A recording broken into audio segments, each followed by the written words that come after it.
rare and balanced view on politics in today's world. Based on facts, born of rationality, common sense, and logic, providing context on today's events. This is American Perspective with Rick Thomas. Hello, everyone, and welcome to American Perspective. I am your host, Rick. Well, you know, it's probably fitting tomorrow night's Pet of the Week, which, well, isn't much of a pet, but that's okay. The mammal that we will be talking about or dealing with tomorrow night is definitely appropriate for the month. Yeah, for the month that we're in. But that's okay. That was the earlier talk in the chat. Now they're talking about hair color. Yeah, mine's a salt and pepper. Yeah, believe me. I've got enough gray hairs that all given to me by my wife and children. Anyway, all right, folks. Let's go ahead and get things kicked off. Tonight, I haven't seen Kat. I haven't seen Kat in the chat yet. Hopefully, she is listening because she is the one who is up on the podium for the. Bonnie, you don't want to challenge me like that. Anyway, I am, yeah. Kat is up for the Pledge of Allegiance. I got to get back on track here because we're already off the rails. And my chat has already become nuts. Anyway, all right, let's get on with the Pledge of Allegiance. Kat Pekarik is on deck, so if you are of mine, please stand, remove your hat if you're wearing one like me. Place your hand over your heart and follow along with Kat Pekarik as she recites the Pledge of Allegiance. Pledge allegiance to the flag of the United States of America and to the republic for which it stands, one nation under God, indivisible, with liberty and justice for all. This land is your land, America the beautiful. God bless America. All right, and I thank you for that wonderful rendition of the pledge there, Kat. If you would like to hear your rendition of the pledge played here on the program, all you need to do is record yourself performing the pledge or reciting the pledge in your style. Take that audio file, video file, whatever kind of file, and get it into me. Send it off via email. That's your first way. To fans, F-A-N-S, at AmericanPerspective.online. That's fans, F-A-N-S, at AmericanPerspective.online. We're at 20. I'd like to get 21 and 22. So if you haven't put one out there, if you haven't sent one in, by the way, if you use your phone, apparently if you use the share button, you can share it to me to that same address. Fans at AmericanPerspective.online. But if you haven't gotten one in here yet, I encourage you to do so. I need to get 21 and 22. Sleazy. Anyway, we'll leave that alone. All right, let's get on to tonight's headline sponsor, who is the Institute on the Constitution. The Institute on the Constitution was established in 2004 as a 501c3 nonprofit with one singular mission, and that is to restore the constitutional republic through grassroots education. All courses and materials are developed using primary source documents and taught from the American view of law and government, as defined in the Declaration of Independence in the following 3 key points. 1, there is a God. 2, our rights come from him. And 3, the purpose of civil government is to secure and protect our God-given rights. The IOTC offers the opportunity to educate yourself on our most precious founding document, the Constitution of the United States. They also provide tools to educate your community and get involved with local government. Start by taking their free U.S. Constitution course and go from there. Use my affiliate link, iotc.americanperspective.online, to sign up, and while you are there, take a moment to look through their other course material and information. My affiliate link, once again, is iotc.americanperspective.online to get great content to learn about our historical founding and support the show in the process. That's iotc.americanperspective.online. Or if you just want to purchase this fabulous Saddleback leather-bound U.S. Constitution to support the show, go to constitution.americanperspective.online. Look at this fantastic book. I'm telling you, it is well worth it. It's got 1/8 of an inch of Saddleback leather wrapped around pages that are water and tear resistant. No cheap glue binding here, folks. It is stitched all the way through the leather and the pages contained within. It's got a 100-year warranty against materials and workmanship defects, such that if you have a problem, you can send it back to the manufacturer and they will either fix it or replace it for free. All of the pages are individually numbered and are in ascending sequential order. It has sexy rounded corners. Sexy rounded corners.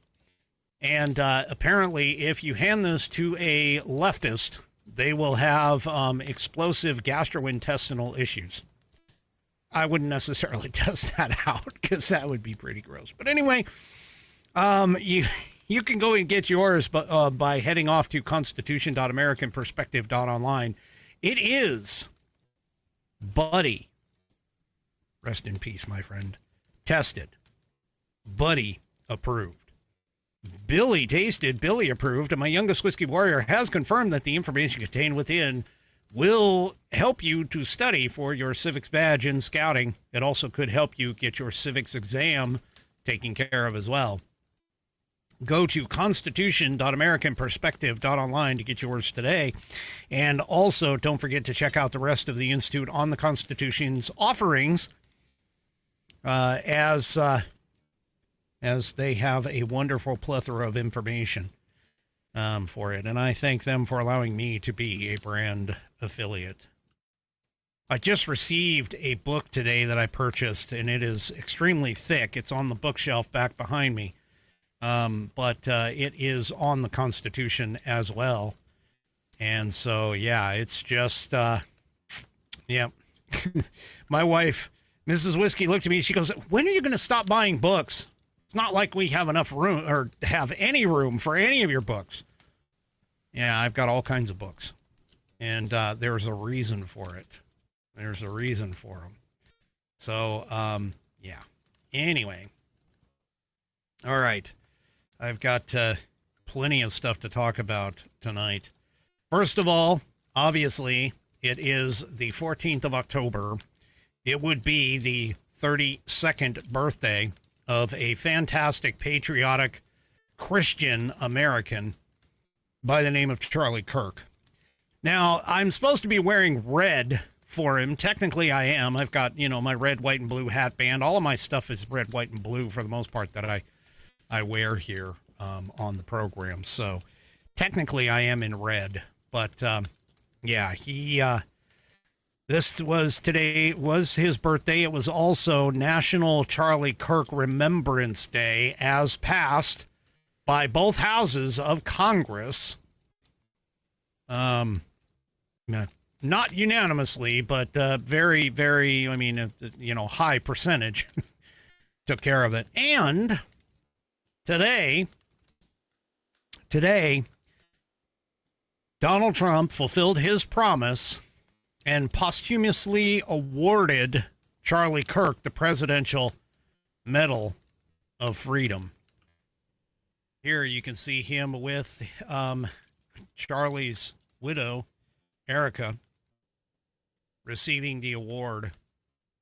The award obviously recognizes Charlie for his political activism and inspiring others to lead and serve the public. Very well deserved, if you ask me. No different than when Rush Limbaugh was awarded the medal.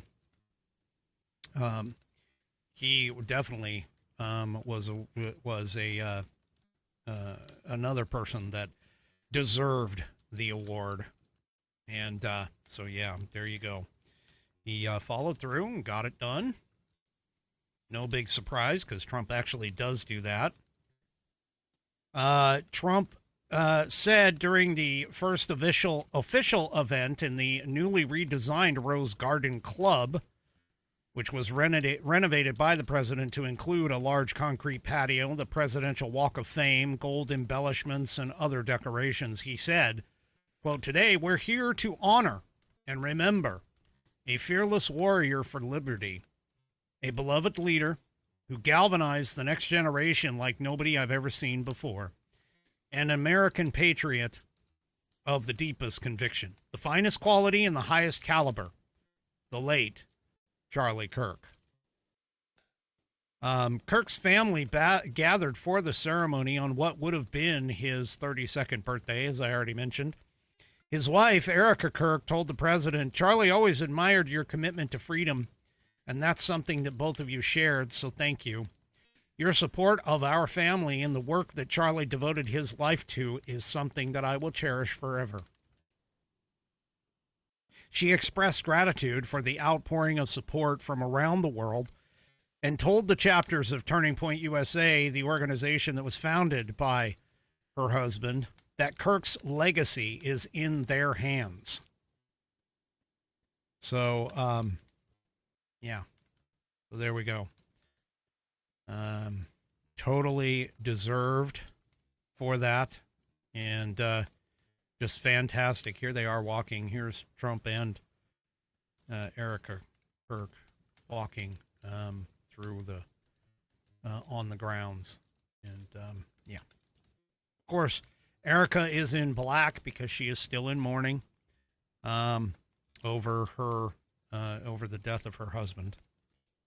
Now, just for those of you who don't know, considered the equivalent of the Congressional Medal of Honor, which is only awarded to soldiers for valiant gallantry above and beyond the call of duty, I believe is the correct phrasing of it. But anyway, the Presidential Medal of Freedom is the U.S. government's highest civilian honor, awarded to recognize a lifetime of significant achievements. Awardees receive a medal with a white star positioned over a red pentagon, surrounded by 5 gold eagles. A blue circle in the middle of the star contains 13 gold stars. The award was originally created by President Harry S. Truman in 1945. President JFK added presidential to the title in 1963. Since Kennedy's change, 670 individuals and one group have received 673 medals. Businessman and Ambassador Ellsworth Bunker and former Secretary of State Colin Powell have won 2 each. The Apollo 13 mission operations team was recognized with the medal in 1970. Trump has awarded 24 of the medals during his first term, including one to Tiger Woods and posthumously to Elvis Presley and Babe Ruth.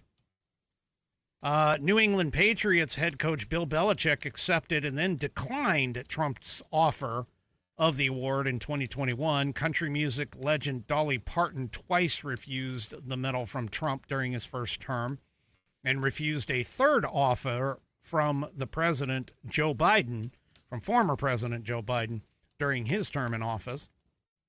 Trump has announced his intention to add former New York City Mayor Rudy Giuliani to the historic list of recipients and make neurosurgeon and former Housing and Urban Development Secretary Ben Carson a 2-time award winner. The medal is given in 2 levels, with the more prestigious labeled with distinction. Only 56 awardees have been given that with distinction. About 8% of the total have received that highest honor. President Barack Obama, he awarded 118 medals, and the top of the list of those distributed by a president, followed by Bill Clinton, who did 89 of them. So there you go. There's a bit of a rundown on that. All right. Well, there was a challenge thrown out by a member of The View. Yeah, the cackling witches of Eastwick, all surrounded in the table. Yep. And I say witches, although it should be the other one. Anyway, the one of them, Alyssa Farah, made a promise. And we're gonna have to see if she'll actually freaking do it, and honor her promise. Well, we know the people of The View, they don't honor anything. I mean, seriously. But Alyssa Farah made this promise on the air. On the air. And, well, let's hear what what she had to say with this. Now, you can see the background for those who are on the audio portion of the program. This is back in December, where, she's sitting. Obviously, there's a Christmas tree in the background. So, anyway, let's just listen to what Alyssa said. There. My point when I say I'm not going to be apocalyptic, it's not changing a tune. It's not making every single thing a 5-alarm fire. Yeah. If he does good, if he gets the Israeli hostages out, I promise I will wear a MAGA hat for one day on the show and say, thank you for doing it. Yeah. Wait, did you catch that? Did you catch that? She said she would wear, if Trump gets the hostages out of Gaza, that she would wear a MAGA hat for one of the shows for one day. Is she going to follow through with it? My money is on no, because these stupid people do not honor their bets. I can almost guarantee you she won't. Yeah, well, that's no surprise. I'm not holding my breath. Oh, but it would be awesome. Well, now that being said, I am going to tell you, Don Jr. posted on X that clip and said, so, when are you going to wear it? Yeah. So, oh, I doubt she's going to do it. I seriously doubt it. It's just, yeah. Anyway, I just thought it was funny just to bring it up. I mean, now, if I do a bet, I'm just going to tell you, if I do a bet, I don't welsh on my bets. If I make a bet, I take care of it. And I will do whatever it is. I mean, you guys have seen here on the program a couple of things in the past that have hit. And if I make a bet like that, yes, I'm going to be a man of my word. I won't back down. So that's part of the reason why I'm not responding to a bet that happened, or that was a challenge, I should say, that was done earlier in the chat. Anyway, well, let's get back to the business at hand, the government shutdown. Yeah, the government shutdown, once again, the Senate failed today to reach 60 votes needed to end the shutdown to advance the House-passed bill. So, once again, I'm just going to say right now that, yeah, this is going to go on for a little while, because the leftist lunatics over in the Democrat Party in the Senate, they all seem to believe that this is like some sort of a noble cause for all of this. Yeah, not quite so. So, yeah. Anyway, both sides are dug in. That's what they're going to do. So Donald Trump is still going to have to, well, he has already said, hey, we're going to move some monies around and we're going to get our soldiers paid. So the soldiers are going to get paid. That's good, as far as that goes. So, yeah. Anyway, I don't think the leftist lunatics over in the Democrat Party either know, or if they do know, they don't care about the effects that this is having on, let's be honest, it's not having an effect on everybody in America. Most people in America, like myself, even I say, hey, if you shut down government, my life goes on. But there are people, we have to recognize, there are people that are being affected by this, that will be affected by this the longer that this goes on. And those people are essentially the civilian employees, like the TSA agents, like the some of the IRS folks, some of the other folks that are all that are in and are considered essential workers that are working without getting paid right now. So I understand. Trust me, I understand. I get it. I mean, I was in the service once. We had a shutdown, and we didn't get paid for about, I think it was almost a month and a half. Some of the advantages that you do have, though, when you're in the service is the fact that if you're living on the barracks or on the base like I was, other than the fact that you can't go out and like buy beer, I mean, that pretty much is about, or make your car payment or whatever. I mean, that pretty much is about it, because your housing is all paid for, your meals are all paid for. You just end up eating in the chow hall quite a bit. But all of that being said, well, yeah, it's still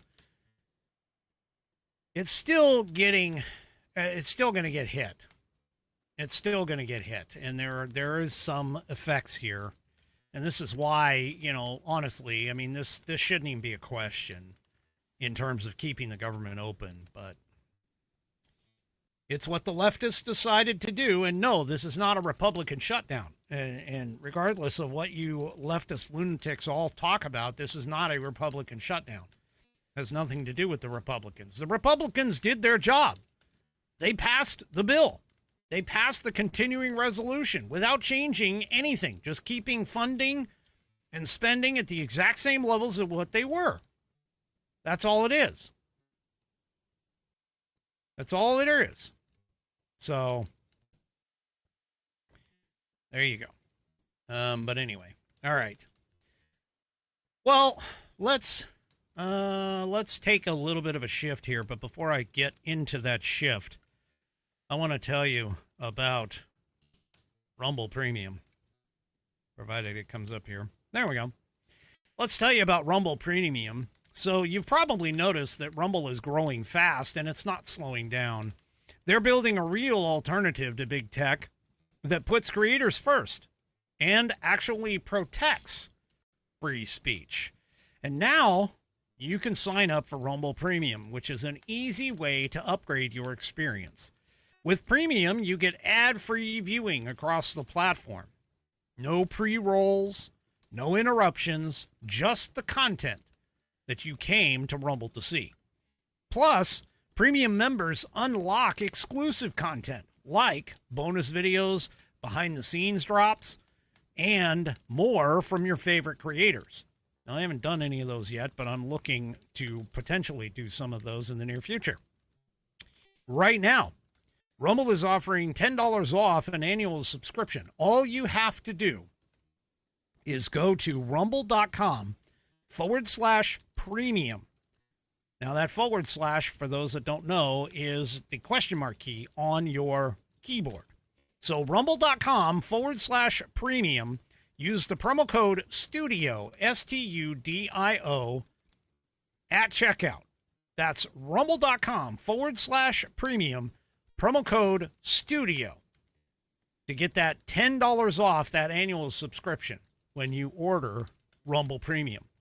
No ads, more freedom, and the content that you actually care about. That's the deal. Rumble.com/premium. Use promo code STUDIO to get that $10 off your annual subscription. All right. Go and do that today. Just because I don't do a lot of the premium stuff, like all the ad drops or the behind the scenes drops and things like that, doesn't mean you shouldn't do it, because there's plenty of other channels on here that do all of that stuff. And yeah, with Rumble Premium, you'll get those. For an example, I know that Dear America, I believe, they do premium content where they shut off the regular content and move over to a premium content for their individual listeners, watchers, whatever. Anyway, that's just one example. All right. So let's talk about the Insurrection Act, because it is starting to come out that Trump is actually considering it. And there's absolutely no reason why he shouldn't consider this, because of the fact that the states, the sanctuary states, and these moronic mayors in these, quote, sanctuary cities are actually violating federal law by doing what they're doing. And the Insurrection Act is actually designed to do this kind of thing. Now, the Insurrection Act goes along with what's called the Posse Comitatus Act.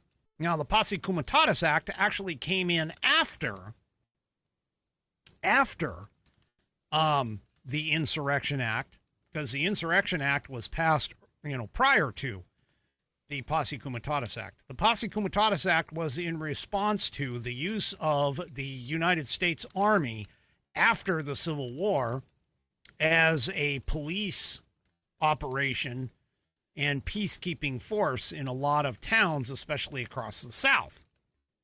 Now, all of that being said, okay, the law, the Insurrection Act in 1807, outlines specific circumstances in which the president may deploy the National Guard or military forces domestically, providing some of the only exceptions to the limits the law otherwise places on such actions.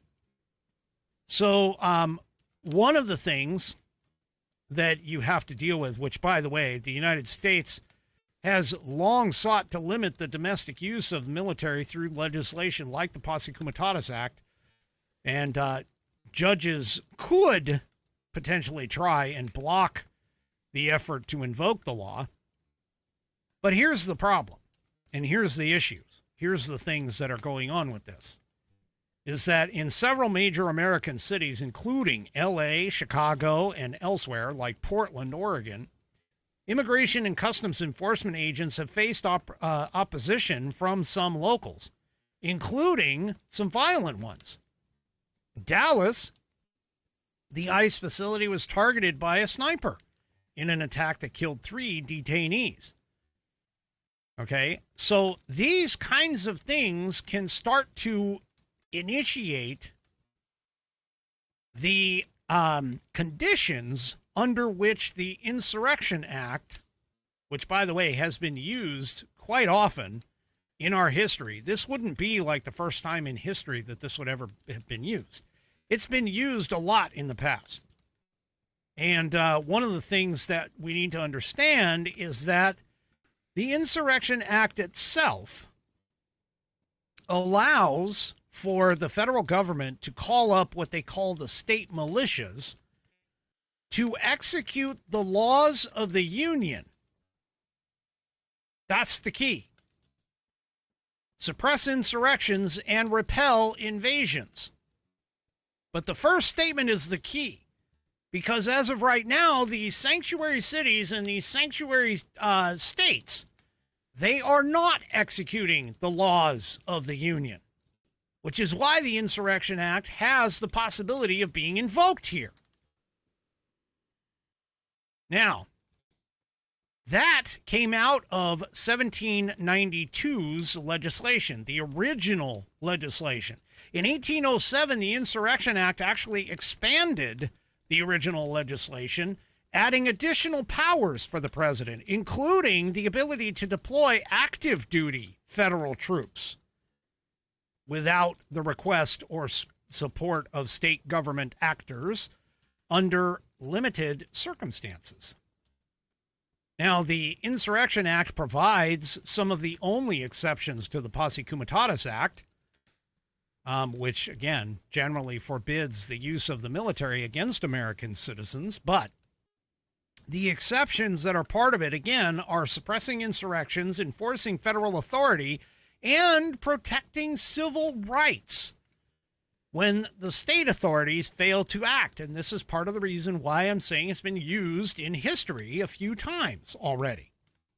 The president is authorized, upon the request of the state legislature or governor, to call into service the militia of other states to assist in suppressing an insurrection.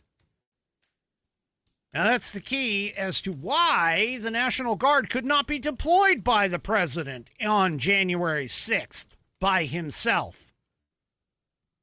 Because regardless of what people may think, the president may be in charge of that particular group, but he has to be asked by the state legislature or governor in this particular case, because D.C. is not a state, it is a city. It is a district of the federal government seat. It would have been a request from Congress that would have kicked that off. And many, many people, especially those on the left who don't seem to understand this, is that you can't, the president can't just say, hey, I'm going to send in the National Guard to go and suppress this insurrection. There are specific things that have to go into place. One of them, of course, is that it has to be declared an insurrection. The second thing is it needs to be asked by the civilian authority of the area. In the particular case of the District of Columbia, and especially on Capitol Hill, it is Congress that is in charge of that area constitutionally. So the president may be in charge of the National Guard of the D.C. area, but that doesn't mean that he can bypass Congress when enacting the Guard in the case of an insurrection. This is why the stuff that happened on January 6th was so screwed up. I mean, realistically, if they'd have wanted it, what they should have done is just accepted. Nancy Pelosi and the Capitol Police should have just accepted the National Guard, the 10,000 troops, when first offered on January 3rd. But they didn't. Anyway, now, one of the things that also happened on January 6th was the fact that there wasn't an insurrection called. And the reason why there wasn't an insurrection called is because of the fact that the president is required to order the insurgents. Now, here's the thing. The president is required to order the insurgents to, quote, disperse and retire peaceably before he can enact any of the other provisions. Now, you may recall that the president went on Twitter. And this is the reason why he got booted off of Twitter, which is completely stupid. But he went on Twitter and he wrote and he told the rioters at Capitol Hill that day to disperse and retire peacefully. He was getting ready to invoke the Insurrection Act if they did not disperse as he had asked on January 6th. That's where the left is completely wrong. Those 2 points when it comes to January 6th. Anyway, now, the last time that the Insurrection Act was actually invoked was in 1992 during George H.W. Bush's term in the midst of the Rodney King riots in Los Angeles. Decades before, the Insurrection Act was invoked in the 1960s in response to state resistance to federal desegregation efforts during the Civil Rights Movement. Folks, this is a very powerful piece of legislation. And we are, every time that Antifa and the leftist lunatics go and try to block, and even the governors, by the way, the governor and the mayor are not absolved of prosecution for not upholding their oath to enforce the law, because the governor and the mayor both are executives. They are the ones who are supposed to enforce the laws that are created by the state legislature or the city councils or whatever when you have a mayor. So, This being said, this is a real possibility, especially in places like Portland, where they have had over 100 days of violent acts against the ICE facility there. Now, question that's being tossed around is whether or not Trump can actually invoke the act. Well, federal law actually does allow for the president to call guardsmen into service, even in cases where the Insurrection Act has not been invoked. And this is under Title 10 U.S. Code Section 12406, which you've heard Trump mention multiple times. The president is permitted to order guardsmen into service with or without the support of the state governor, and this is why these stupid judges can't seem to get their heads out of their butts and realize that this is not something that he is not allowed to do. He is fully allowed to do, which is why the Supreme Court has turned over the one for California. Now, he can invoke that law. He can invoke that law in the event of a rebellion or a danger of a rebellion against the authority of the government of the United States. And what do you think these sanctuary cities and these sanctuary states are doing? They are literally rebelling against the authority of the government of the United States in enforcing immigration law.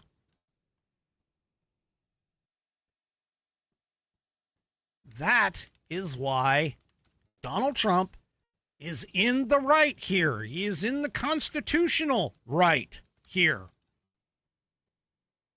Now, that law by itself gives President broad authority to decide when its use is necessary, which is why this is all happening. Trump's deployments to L.A., Portland, and Chicago were done under that law, Title 10, U.S. Code, Section 12406. They will get overturned when they hit the Supreme Court. They better. Because if they don't, then that's a bit of a problem. Now, in 1827, the case Martin versus Mott, the Supreme Court ruled that the authority to decide whether an emergency justifies deploying the militia under the Insurrection Act, and in this case, the National Guard, belongs exclusively to the president. And his decision is conclusive upon all other persons. So the Supreme Court in the past has upheld the president's right to go ahead and do this. And this is part of the reason why I keep saying these judges, these district court judges, are stepping way outside their authority line when they are saying, no, Trump can't do this. Yes, he can. And he can do it whenever he decides that's the case. See, this is why leftists are so damn stupid and moronic, is because they do not understand the actual laws. They don't understand the Constitution. They don't understand how our government is supposed to work. And that's why they constantly are in the wrong. And yet they sit there and they say, oh, what Trump is doing is unconstitutional. No, it's not. In fact, the Constitution doesn't even have anything to say about the U.S. military being used on American soil. That was done after the fact with the Insurrection Act and the Posse Comitatus Act in particular. Well, Vice President J.D. Vance last Sunday did make it clear the possibility of invoking the Insurrection Act was still on the table. He absolutely has. He has the opportunity to go ahead and do this because of the fact that basically what these sanctuary cities and what these sanctuary states are doing is they are not enforcing federal law. And under definitions, by definitions, Trump has the ability to invoke the Insurrection Act in order to enforce federal law. So, yeah, There you go. Insurrection Act is definitely on the table, and in my mindset, well, I think that Trump is actually thinking this is like a last resort, because let's be honest, this isn't quite what you want to do, but that being said, yeah, this is a possibility, and it falls under the legal ramifications and the legal precedent to be able to do this kind of thing. And if you think that the left is crazy now, just wait until this Insurrection Act is brought into play. And I'll be honest with you, I think that Donald Trump hasn't invoked it yet because of the fact that he is aware that the minute that he does, the left is going to say, oh, he's now becoming a dictator, even though they're already saying that right now. But, yeah, I'm just saying, the Insurrection Act is out there. It is possible to do it. He's doing it under Title 10 USC Section 12. What is it? Shoot, I already lost it. 12406. I wanted to say 12409, but 12406. So he is doing everything, and this is why the California case and the Oregon case and the Chicago cases are all going to get overturned, because he is doing exactly what the law says. See, this is part of the reason why I keep saying Donald Trump is the most constitutional president that we have had of the last three, for sure. Potentially even more than that. But he is the most constitutional president right now. Everything that he is doing is under the guise or under the auspices of the Constitution. So to sit here and say that he is not following the Constitution, that is a lie. And the leftists have absolutely no idea what they are talking about or discussing. I promise you that. Everything, including his executive order when it talks to birthright citizenship, that is constitutional. He is following the Constitution, the proper Constitution. So, there you go. All right, well, the Supreme Court has started their term, their fall term. And let's just say some of these things that they're doing, yeah, they're starting with a bang. The first thing that came up. Now, first of all, I'm going to make my position very, very clear. I am not an Alex Jones fan. I have listened to a few things that he has said, and I think that he is one of those people who are so far out there. They, the fact that they even have a mic and are able to say some of the stuff that they say is very questionable. And the fact that they even have a lot of people who are like following him and thinking that, hey, what he says is, gold and gospel. Ooh, I am not an Alex Jones fan, and I don't think that he really, there's a lot of stuff that he says that is just so far out there. One of the things that he did say, which got him into trouble, was the fact that he called out the Sandy Hook mass shooting a complete hoax. And that got him into trouble. That got him into a $1.4 billion, yes, that's with a B, defamation judgment. Folks, when you're doing what I do, there are certain things that you can say and certain things that you can't that would cross the line. And I'm just telling you, there are some people out there who apparently have not been body checked into the boards, to use a hockey reference, much whenever they make these kinds of claims. If you're going to make a claim such as a mass shooting was a hoax, you better have the proof to back it up. Because if you don't, you're going to end up like Alex Jones. Well, Alex Jones appealed to the Supreme Court and said, hey, I want you, through a writ of certiorari, said, hey, I want you to review this. Well, whenever you send a writ of certiorari up to the Supreme Court, you have to have 4 judges, 4 of them, agree to hear the case. They turned it down. So they turned it down. And in this particular case, not a single justice dissented on it. So it was a unanimous decision.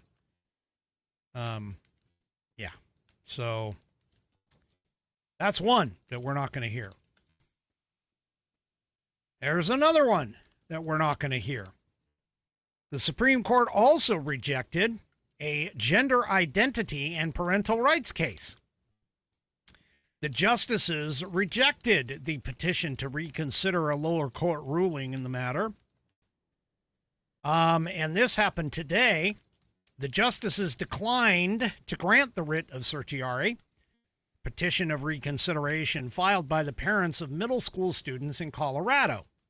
The decision itself was not explained. However, Justice Samuel Alito, joined by Clarence Thomas and Neil Gorsuch, said that he agreed the petition should not have been granted. However, he was concerned that some federal courts are tempted to avoid confronting a particularly contentious constitutional question. The question that he said was whether the school district violates the fundamental rights of parents when, without parental knowledge or consent, it encourages a student to transition to a new gender or assists in the process. So, yeah. This case was, in particular, kind of an interesting one. Alito also pointed out that petitioners tell us that nearly 6,000 public schools have policies, as the respondent allegedly does, that purposely interfere with parents' access to critical information about their children's gender identity choices and school personnel's involvement in and influence of these choices. The troubling and tragic allegations in this case underscore the great and growing national importance of the question that these parent petitioners present. The Supreme Court, by the way, only grants about 100 to 150 of the more than 7,000 writs of certiorari that it receives each year. Now, the particular case in question involves two students who went to a Gender and Sexualities Alliance meeting that discussed gender identity and featured warnings about divulging the discussion with their parents, according to court documents. The parents of the students, who attended a middle school in Colorado, sued the school district, alleging that the district policies infringed on their rights as parents. One such policy directed that employees should not disclose information that may reveal a student's transgender or non-binary status to others, including parents. The parents said in a petition to the Supreme Court, as in many schools in America today, respondent has implemented a series of policies that usurp parental authority in favor of schools' authority, effectively denying the parents the right to the care, custody, and control of their children. Now, the lower court rejected that case, finding that the parents had not established liability for the school officials. So I think where the problem comes in particular with this is that it sounds like, and I don't know all of the particulars of the case, they're not in this article, but it sounds as though this was a meeting that occurred on school grounds, that it may not have been a specific school-sponsored event. And in that particular case, the school-sponsored event may have put the district into the limelight or into the crosshairs, per se, okay? But in this particular case, I think this might have been an outside group or an outside function that happened with it.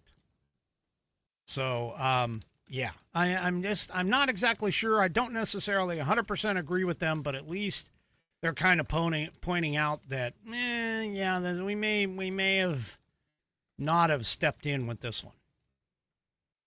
Well, one that is going to get heard, and this one is going to get heard, I believe it's tomorrow. So this one, yeah, they're set to hear this tomorrow. This is the retry. So you recall their last session, they basically put the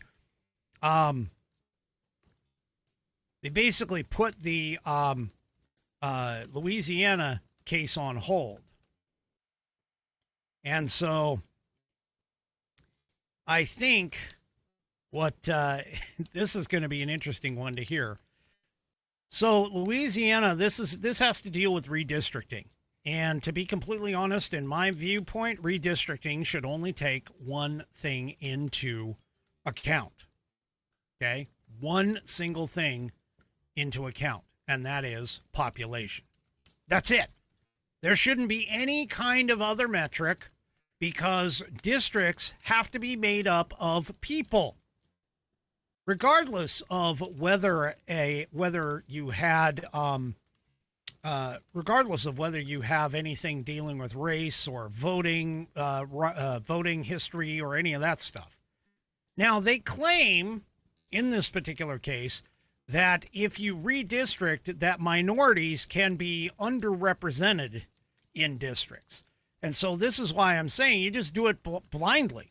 You just basically say, hey, take, whatever the number is, say 100,000 people, and just create a district or create a district of 100,000 people.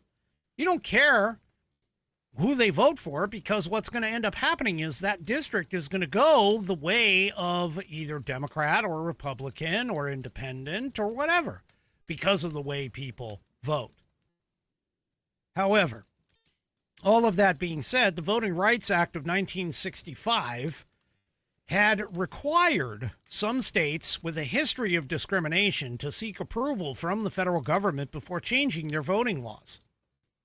Now, in 2013, the case Shelby County versus Holder, the justices split along ideological lines in a decision that showed they differed on how much progress the country had made in race relations since the law was adopted as what was considered to be a crowning achievement of the civil rights movement.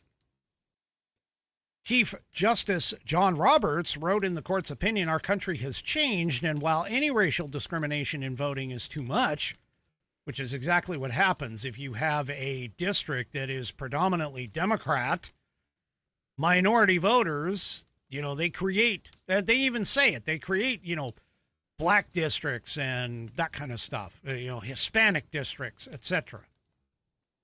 But anyway, he says, Congress must ensure that the legislation it passes to remedy that problem speaks to current conditions. Now, that particular decision left the central piece of, or a central piece of the Voting Rights Act known as Section 2 intact. Section 2 prohibits election or voting practices that discriminate on the basis of race. So, in the Shelby County opinion, the Chief Justice did write that Section 2 is permanent, applies nationwide, and is not at issue in that particular case. Well, now, Section 2 is squarely in the middle of the issue. And so on Wednesday, the court will consider a challenge that is focused on this remaining pillar of the Voting Rights Act, which was a key legislation that aimed to unravel Jim Crow laws in the South and that has served to protect the voting power of black Americans. I'm just going to point this out because this is the New York Times saying this. You need to add to that, protect the voting power of black Americans and remove the voting power of the other people within that district. Because that's what you do when you start, the minute that you start bringing in immutable characteristics, there is absolutely zero way that you can get away from discrimination in any form. Because if you emphasize or lift one, okay, you're going to de-emphasize or bring down the others.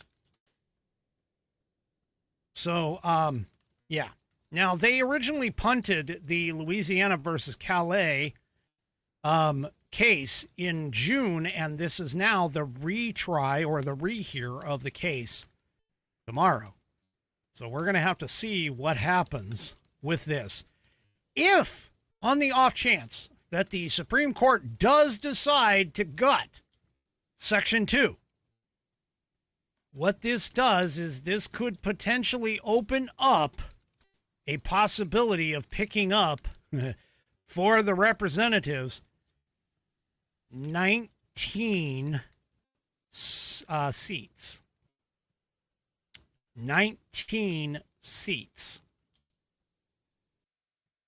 So, yeah. Now, keep in mind, this isn't the first time that this case has already been tried, and this isn't the first time that the Supreme Court has already kind of, we're kind of really beyond this. So in 1993, there was a case called Shaw versus Reno. The Supreme Court showed skepticism of using race to carve up voting districts. In that particular case, North Carolina had been forced to redraw its voting map after the 1990 census to include a new district with a majority of black voters. Now, see, here's the thing, folks. Black and Hispanic voters in 2024 split from their typical, what you would consider to say, traditional voting patterns and voted for Trump. So this now is a element of fact that can be used in this particular case to show, hey, you know what?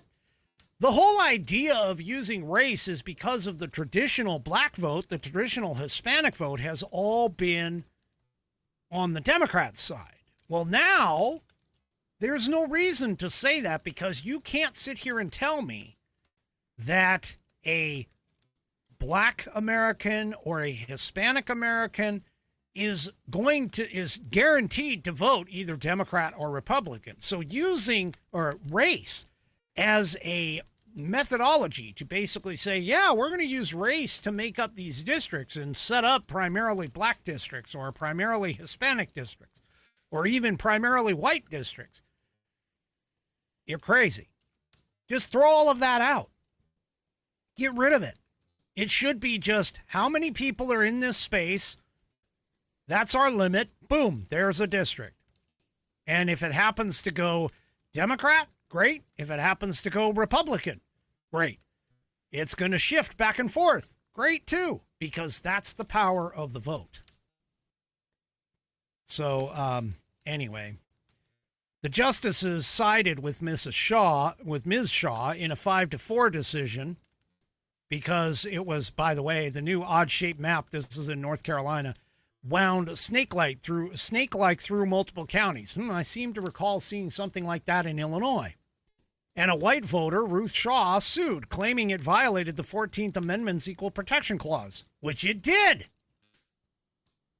Justices sided with Ms. Shaw in that case, setting the precedent that race alone could not be the basis for redrawing district lines. And that set in motion a series of challenges to other majority black districts in Texas, Louisiana, Florida, and Georgia. By the way, all of this is exactly Texas had to get because they were sued under the Biden administration for the Voting Rights Act. Louisiana, Missouri, there's several others that have been sued under the Voting Rights Act. If the Supreme Court decides to gut this and basically say, yeah, race can no longer be utilized as a component, then it really, in my mind, the only way to do this fairly is just break it down by number of people. And if the number of people in that district decide to vote Republican, well, then it's a Republican district. That's the only fair way to get this done. So anyway, yeah. All right, folks. That is it for me for this evening. So we're going to be watching that one. I'll probably have more in it tomorrow. But do me a favor. If you haven't already, head on over to rumble.com. Get yourself an account. It is free. And once you're signed up and signed in, make sure that you search up the American Perspective channel, hit that green follow button to get notified every time I go live.